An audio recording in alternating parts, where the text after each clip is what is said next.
নমস্কার। ঠাকুর মা ও স্বামীজির চরণে আভূমি লুণ্ঠিত প্রণাম নিবেদন করে আজকে আমরা কথামৃত শ্রবণ করব দ্বিবিধা ভক্তি, উত্তম অধিকারী ঈশ্বর দর্শনের উপায়। কিন্তু ভক্তি অমনি করলেই ঈশ্বরকে পাওয়া যায় না। প্রেমভক্তি না হলে ঈশ্বর লাভ হয় না। প্রেমভক্তি আর একটি নাম হচ্ছে রাগ ভক্তি। প্রেম অনুরাগ না হলে ভগবান লাভ হয় না। ঈশ্বরের উপর ভালোবাসা না এলে তাকে লাভ করা যায় না।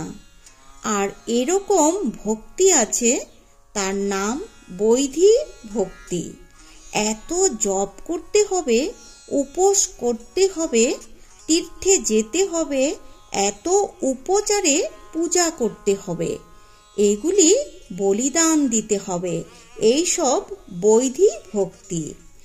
এইসব অনেক করতে করতে ক্রমে রাগ ভক্তি আসে। কিন্তু রাগ ভক্তি যতক্ষণ না হবে ততক্ষণ ঈশ্বর লাভ হবে না। তার উপর ভালোবাসা চাই। সংসার বুদ্ধি একেবারে চলে যাবে আর তার উপর 16 আনাই মন্থ হবে, তবে তাকে পাবে। কিন্তু কারো কারো রাগ ভক্তি আপনা আপনি হয়। সত্য সিদ্ধি ছেলেবেলা থেকে আছে। ছেলেবেলা থেকে ঈশ্বরের জন্য কাঁদে, যেমন প্রহ্লাদ। বিধিবাদীয় ভক্তি, যেমন হাওয়া পারে বলে পাখা করা। হাওয়ার জন্য পাখার দরকার হয়। ঈশ্বরের উপর ভালোবাসা আসবে বলে জপ তপ উপবাস। কিন্তু যদি দক্ষিণে হাওয়া আপনি বয়, পায়খানা লোকে ফেলে দেয়। ঈশ্বরের উপর অনুরাগ প্রেম আপনি এলে জপাদি কর্ম ত্যাগ হয়ে যায়। হরিপ্রেমে মাতুয়ারা হলে বৈধী কর্ম কে করবে? যতক্ষণ না তার উপর ভালোবাসা জন্মায় ততক্ষণ ভক্তি কাঁচা ভক্তি। তার উপর ভালোবাসা এলে তখন সে ভক্তির নাম পাকা ভক্তি। যার কাঁচা ভক্তি সে ঈশ্বরের কথা উপদেশ ধারণা করতে পারে না। পাকা ভক্তি হলে ধারণা করতে পারে।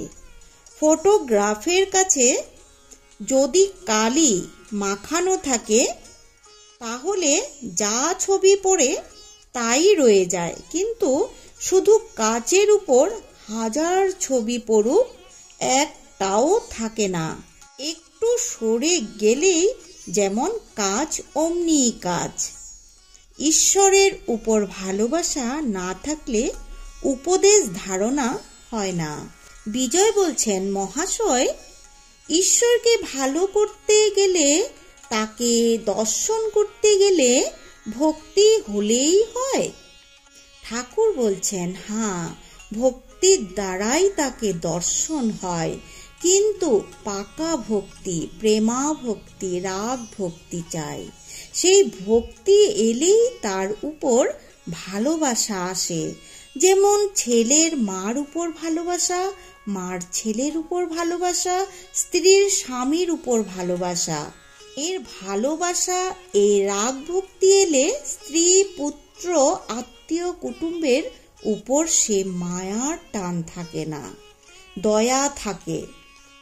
সংসার বিদেশ বোধ হয়, একটি কর্মভূমি মাত্র বোধ হয়। যেমন পাড়াগাঁয়ে বাড়ি, কিন্তু কলকাতায় কর্মভূমি।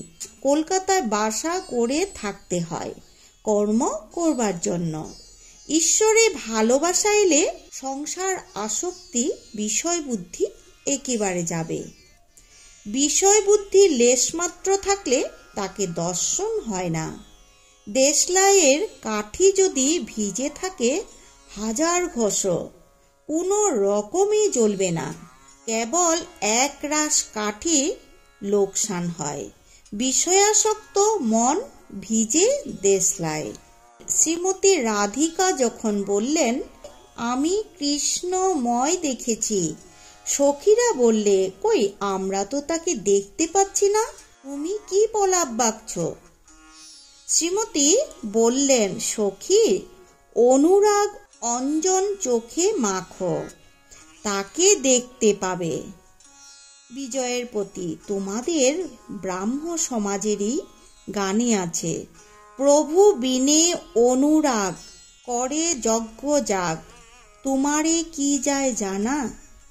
এই অনুরাগ, এই প্রেম, এই পাকা ভক্তি, এই ভালোবাসা যদি একবার হয়, তাহলে সাকার নিরাকার দুই সাক্ষাৎকার হয়। তো আজকের মতো আমরা এই পর্যন্ত কথামৃত পাঠ শ্রবণ করলাম। তো সকলে ভালো থাকবেন, সুস্থ থাকবেন। ঠাকুর মা ও স্বামীজির কাছে আমাদের এই প্রার্থনা। জয় শ্রী শ্রী রামকৃষ্ণ দেবের জয়, জয় কথামৃতের জয়।